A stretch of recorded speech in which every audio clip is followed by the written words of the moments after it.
Hello, welcome to my new series of videos reviewing Christian books. And let me just say where I stand at the moment on this. I'm not here to try to convert you. I'm just here to try to share some books which have helped me find some of the answers along the way as to what life is all about. I choose to hope in Christianity, full of doubt all the time, of course. But I also respect those who find their solutions along different paths, following other religions, and those who don't have a religion that they follow at all and don't believe in a religious solution to life. The core values that are important for me are peace, love, compassion, understanding, welcome, justice, and forgiveness. And the values that I'm opposed to are judgmentalism,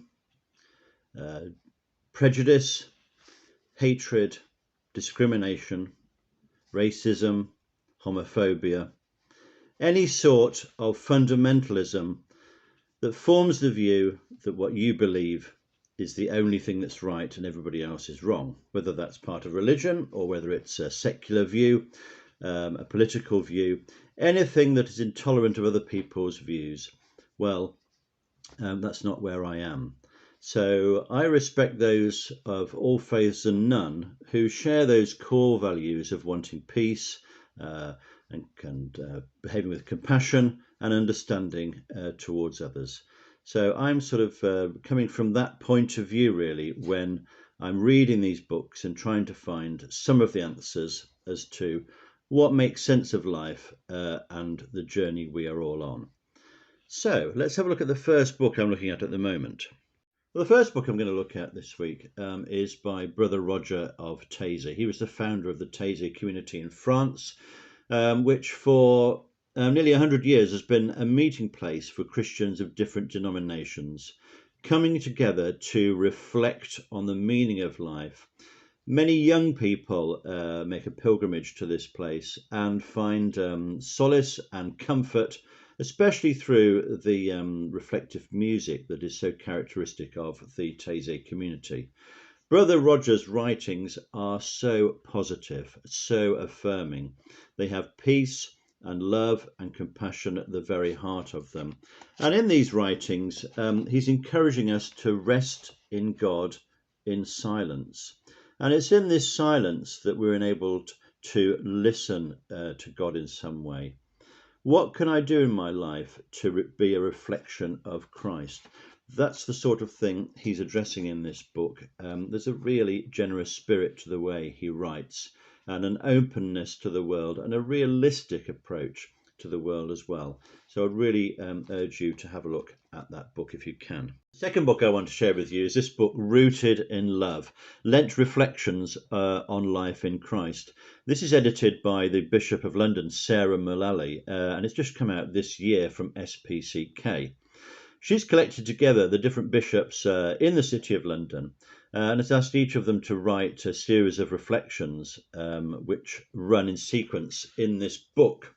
There's a really enjoyable introduction to it from Bishop Sarah, who talks about the challenge of living out the gospel in a fractured world, and also right up to date with the COVID crisis. Slight criticism of this book is that when you get to a chapter, you don't actually know who's written it unless you go back to the index. I found that a little bit irritating. Also, for me, there's a slight bias towards the writings of St. Paul over the gospel, a little bit too much of Paul, not quite enough of the gospels for me, and I think that would have strengthened it. And also, some of them are theoretical without being that practical. Some of the reflections, you read them and you think, well, so what? I would like to see those related a little bit more to the practical nature of our lives at the moment.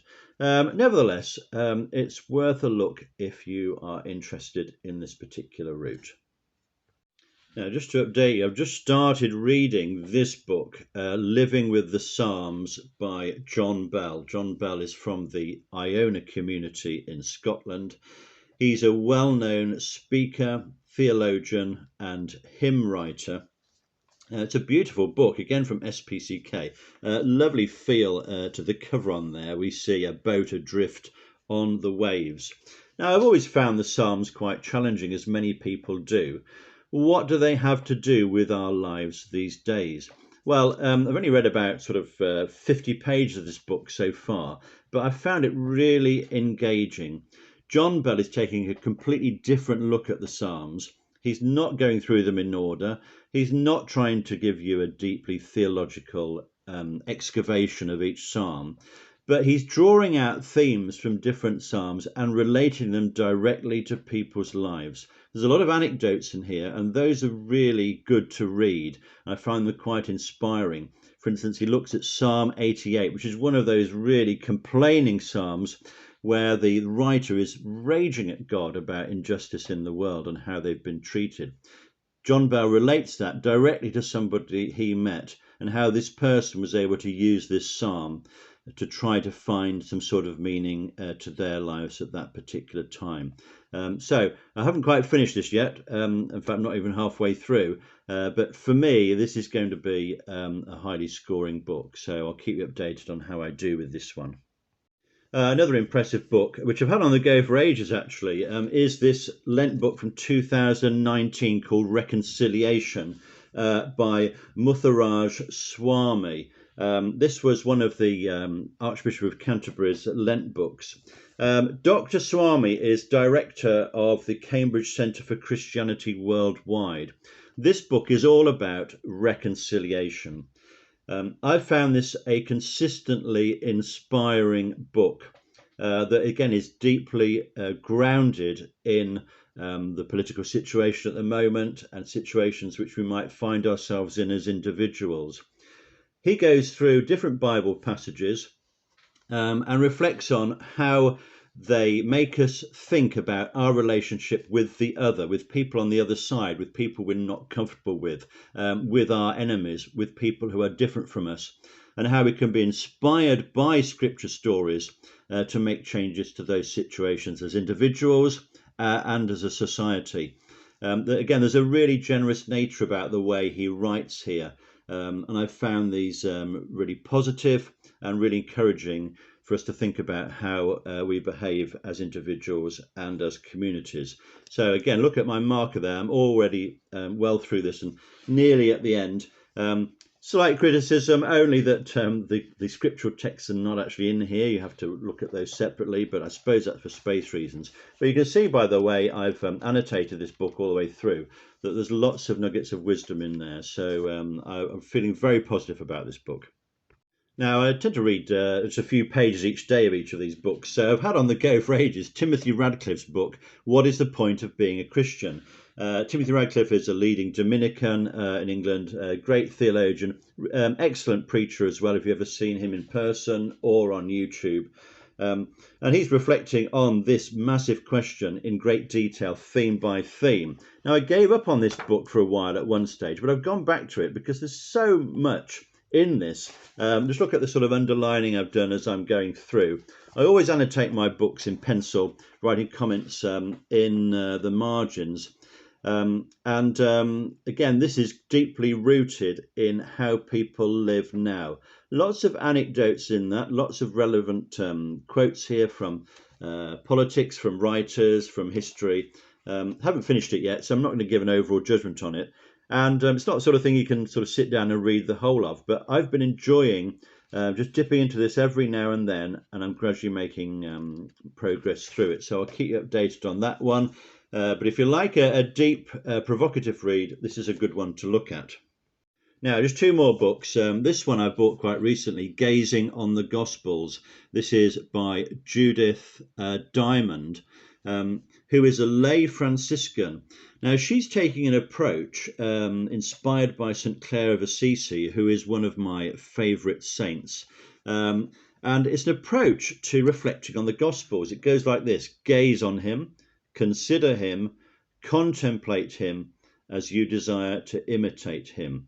And she uses this approach to look at each of the passages from the Sunday Gospel readings in Year B, and this is the one we're in at the moment.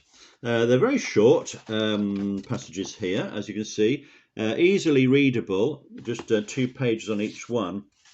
But I've found they're quite profound, and it's worth going back in the week to having another look at the same reflection, just to see whether you've sort of thought of any updates on this and about how it applies to your life. I like the way she writes. I like the depth in these, even though they're very short. So I would recommend this, and there's a series of them for each of the years of the Gospel. And finally, for this week, I've set myself a bit of a challenge to have a look at this book, St. Francis by Leonardo Boff, who is a liberation theologian. He's a professor in Brazil, and he's looking at the inspirational figure of St. Francis from this perspective of liberation theology, this idea that God seeks out justice and, if necessary, takes sides to ensure that justice prevails. There's a really difficult opening chapter to this, I've got to say, but once I've got through that, he's starting to say some very interesting things about Francis, who he sees as kind of the model human being. Because all these things come together in Francis, he thinks we can draw on Francis as inspiration for how we live our own lives. It's described as one of the most comprehensive and readable biographies of St. Francis. Well, a little bit difficult to start with, I would say, but once you get into this, I think it's going to be quite productive to continue reading it. So Leonardo Boff, that's probably the most challenging book I've got on the go at the moment. So that's where I am at the moment with these books, having a go, 5 or 6 of them on the go, just a few pages each day in the morning, and a few insights from that. If you've read any of these, please leave me a comment below, and also any suggestions of books that you think we should be reading together and finding inspiration from. See you next time.